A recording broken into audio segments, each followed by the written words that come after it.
మంత్రి గారు మరి ఆయన బాధ్యతని విస్మరించి ఎప్పుడు కూడా హార్ష్ పదాలతో ఏదైతే వాడుకున్న పదాలు ఉన్నాయో వాడుకుంటూ మతాలను కానీ వ్యక్తులు కానీ మరి దూషిస్తూ మాట్లాడడం అనేది సంబంధం కాదు అధ్యక్ష.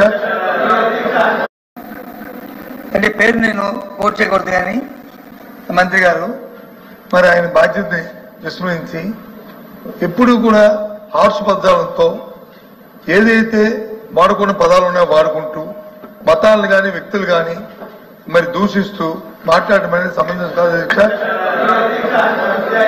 చెప్పనివ్వండి నానా కూర్చోండి. నేను చెప్పింది అధ్యక్ష అధ్యక్ష అధ్యక్ష అధ్యక్ష ఆయన నాయుడు గారు ఏ మంత్రి గారి పేరు పెట్టలేదు. మాట్లాడమనండి. మతాలని దూషించామనని రికార్డ్ అవుతుంది కదా, ఎక్కడ దూషించాం మతాలను చెప్పమనండి. ఎందుకంటే రికార్డులోకి వెళ్తుంది లేదా? ఏ మతాన్ని దూషించాం మేము? ఏ మతాన్ని దూషించాం? ఏ మతాన్ని దూషించాం అధ్యక్ష? లేదు ఉండదు చెప్తున్నారు. ఇదే సభలో అధ్యక్షుడు ఫరూక్ గారు మాట్లాడారు. లేదు ఉండదుగా షరీఫ్ గారు మాట్లాడారు. అందులో అందులో అధ్యక్ష అధ్యక్ష అందులో అందులో అందులో బొత్స సత్యనారాయణ గారు మాట్లాడడం విడ్డూరంగా ఉంది అధ్యక్ష. ప్లీజ్ ప్లీజ్ చాలా విడ్డూరంగా ఉంది అధ్యక్ష.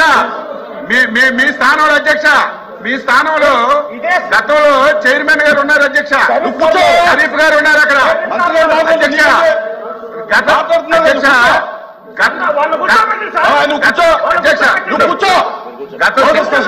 అధ్యక్ష గత శాసన మండలిలో